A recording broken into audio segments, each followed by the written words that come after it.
Hey everybody! Welcome to Shitload of Dimes. I know we've been off for a couple of weeks, but we had a fucking hurricane that you may or may not have heard about kind of blow through our state. So, as you can see, the mood lighting's a little dark, a little bit scary. So let's talk about a scary movie, or what we thought was a scary movie. Yeah, so we went and saw Mother, Darren Aronofsky's new movie.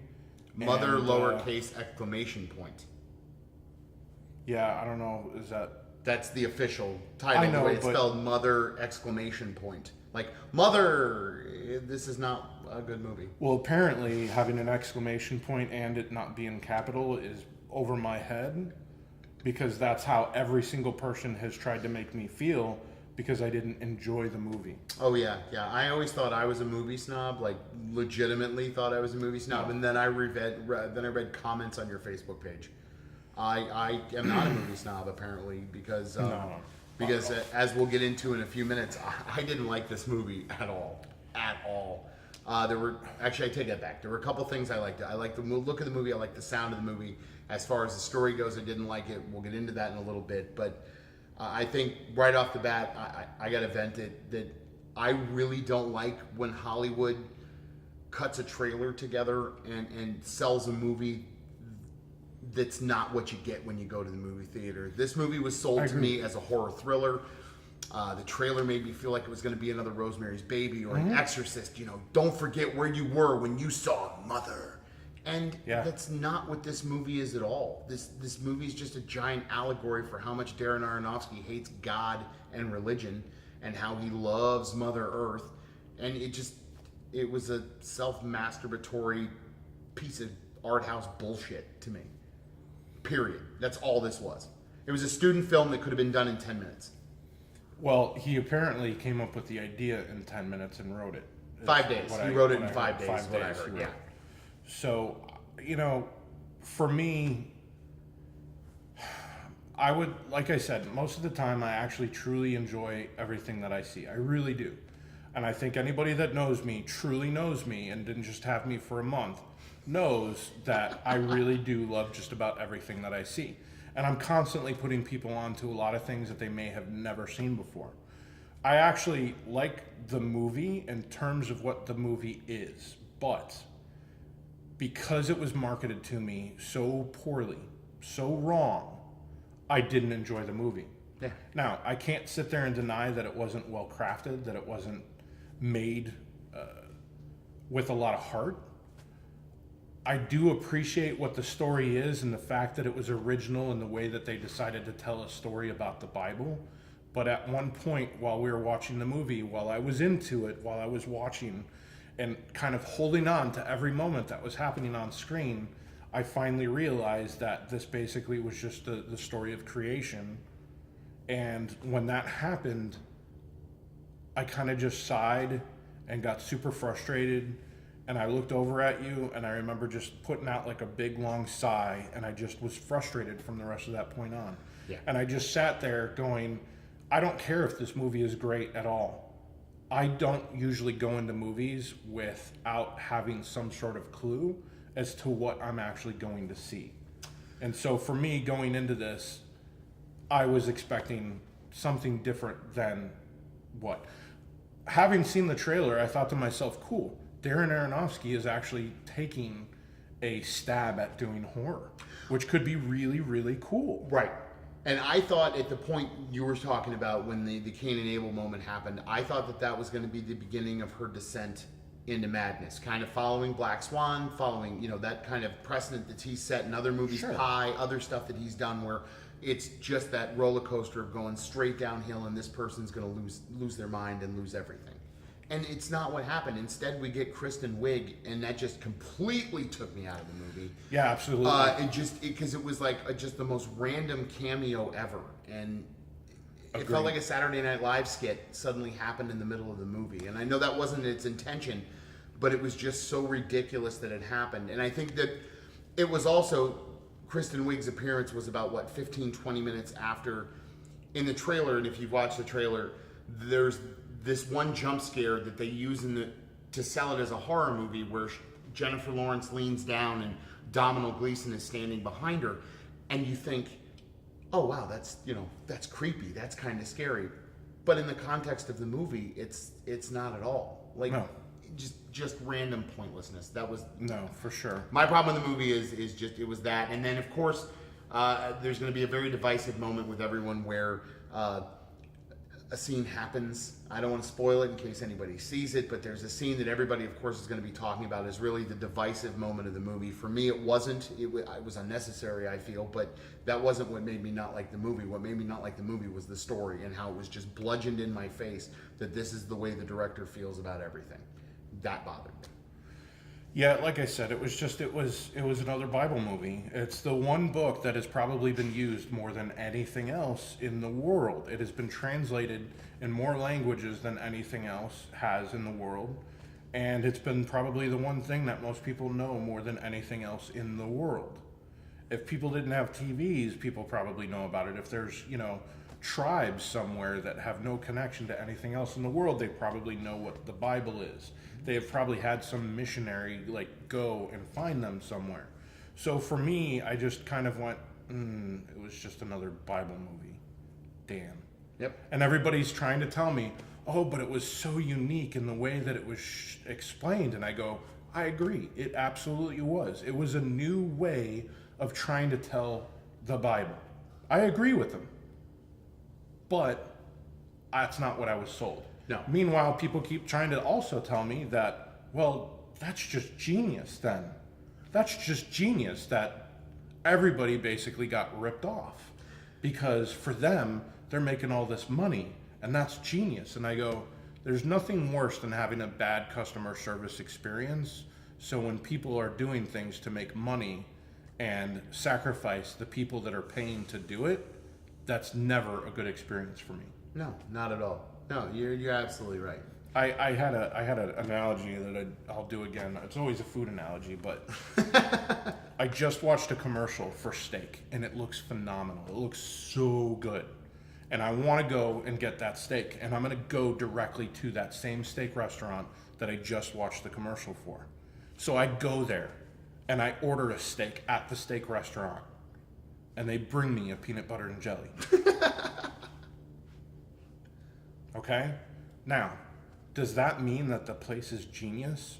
No, because I'm more than likely not going to go back to that place again, because I went in to order something, to get something that I was paying for, and I got something entirely different. So I think that the director is a pretty awesome director who's done some really cool things. Some things, sure, maybe a little beyond me, maybe a little above me.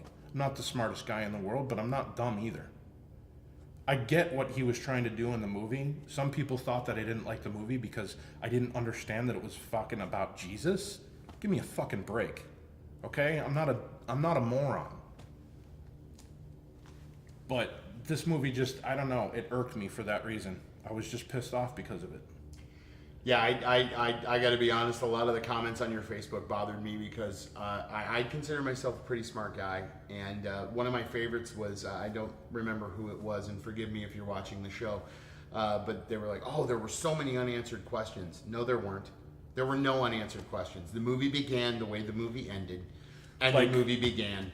And there was no, it's a giant allegory for religion. Everything is there. Everything is there. God abandons man. God abandons woman. The movie should have been called either two different names. It should have been called Close Up on Jennifer Lawrence's Face, or Javier Bardem says, "I'll be right back.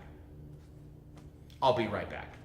Yeah, and he loves the adoration of the people, and that was the thing, is he was trying to atone to the adoration of people the entire time. And on a side note, before we get to the final verdict on this, why does Javier Bardem look like he looked in the Ark of the Covenant and half of his face melted and he closed his eyes real quick? Like, he didn't see all the ghosts coming out of the Ark, but his face melted just enough to make him look, like his face melted. Like a wax museum that is, like a wax figure that's been held up too close to the light and melted a little bit. Why does Javier Bardem look that way? And why do all the women think he's so handsome? He's not handsome. Genetics. He's not handsome. He looks like a foot. Looks like a foot, Renee. A foot. Not handsome. Not handsome at all. Yeah, so like I said, I think Mother on its own stands well. And had I gone to see this movie and it actually been promoted the way that it actually was, I would have been fine with it. If the big reveal was what it is, then they had to hide that from audiences. Then I think there was better ways that they could have marketed it to at least prepare me for not knowing what to expect. But the fact that they did prepare me for this horror film, this horror suspense thriller, and then didn't deliver on it and instead gave me a Bible movie, I ended up having problems with it. Like I said, I think the movie on its own stands. I think a lot of people are going to really enjoy the movie. And then a lot of people like me are really going to hate it. Like, I really did. And it wasn't just the divisiveness. I was fine with it for the first hour and 10 minutes. And then the last 45 to an hour, I was out of it and hated it. Like, every second of it. Once I figured out what it was and how much it was being pushed in my face and how there was no end game and how it was never going to turn into a horror movie, I was done. So part of it was the false bill of goods, but the other part of it was that I really don't like it when movies get really preachy. They never name any of the characters either. Nobody had any names. I like the art direction a lot. I thought the art direction was pretty awesome. Sound design was fantastic. The sound was great. The fact that there wasn't music actually was okay with me. I think that it kind of made it feel so much more natural at that point and earthy, and the like performances were great. I really love Jennifer Lawrence. Jennifer in it. Lawrence is probably one of her best. I know a lot of people have issues with her. I don't always understand that, but to me, I thought that she looked and acted phenomenal, and I actually felt for her, which is what I want to do as a character. And God damn it, Michelle Pfeiffer still got it. She was still got it. Bitch in the movie, but fantastic. Absolutely. For the record, I cared for the main character in this movie. I did care for the main character. Unlike this other movie that I reviewed, where I didn't care for the character at all, that I guess I was supposed to care for, but not really. Baby Driver? We won't go into that. Baby Driver? No, not Baby Driver. Oh, good time. Shit time. Shit time. All right, what do you give it? I give this thing up. This is a tough one. This is a real tough one. You go first. I'm going to give it based off of what I was sold and what movie I saw. I'm going to give it a 4. I like, there were things I liked about it, but I can't make it a good movie and recommend it to anyone, because I think everyone will be as miserable as I would, at least in my circle of, friends. Sure, for sure. And I can't recommend it to anyone. I just can't do it.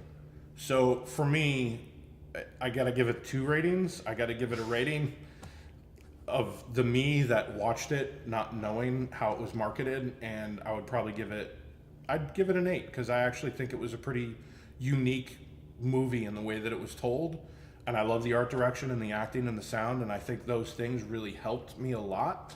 But I give it an 8. Hold on, I haven't gotten to say this. If it was marketed that way. I haven't gotten to say this. Have you lost your goddamn mind? You hated it. And no, when we walked out of it, I have never seen you, besides Good Time, and we're going to remove that, I have never seen you so upset about a movie that we saw. You literally walked out and said, "What the actual fuck?" When we walked out of I agree. And I posted it. I posted that same thing. So now please finish No, I posted that that same thing. I've been thinking about it since then, because I don't want to just, my Facebook poster for, putting out rash moments of anger and things like that. But I did really stop and think about the movie, and I think that the movie on its own stands, had it been marketed correctly or not been marketed at all, or kind of been just a, hey, you never know what you're going to expect when you see this movie. I think that it actually works. Looking at other Darren Aronofsky movies, it didn't constantly show me the whole shooting up drug sequence that I think takes up like 20 minutes of screen time in Requiem for a Dream. Oh, and the wrestler. Don't forget, he shoots himself up. He's right, but in Requiem for a Dream, they do that sequence like 20 freaking times in the movie. That, that whole thing. Well, that's kind of his deal. But that's the thing, though, is like that was 20 minutes of the movie. So, anyways, I think this actually stands as one of his better films, to be honest with you. It's definitely better than Noah. I put it up there with The Wrestler and Black Swan. I actually really thought that it was a good movie in terms of that. Now, to the nitty-gritty, how I felt, though, me, personally, going out of that movie and definitely being felt like I was swindled, cheated. Gypped. I agree with you on a 4. Nice. I absolutely agree with you That's what on I'm 4. talking about. I think that the movie's great, and had I gone into it with the expectations because it was marketed that way, then I probably would have been okay with it and it got an 8. But because I was cheated and swindled, because it was marketed the way it was, no, I was pissed off. I was really fucking aggravated. Yep, I agree. So, All right, well, thank you very much. Don't forget to like, share, and subscribe to this video and to our channel. We promise more good stuff's coming up. This is a good month for movies. I believe we might have a special guest to talk about it. Oh, and, yeah. We got Kingsman coming up in a week, and an American Made as well. So there's some good stuff on the horizon. But yeah, don't go see this movie. Don't. Night, everybody.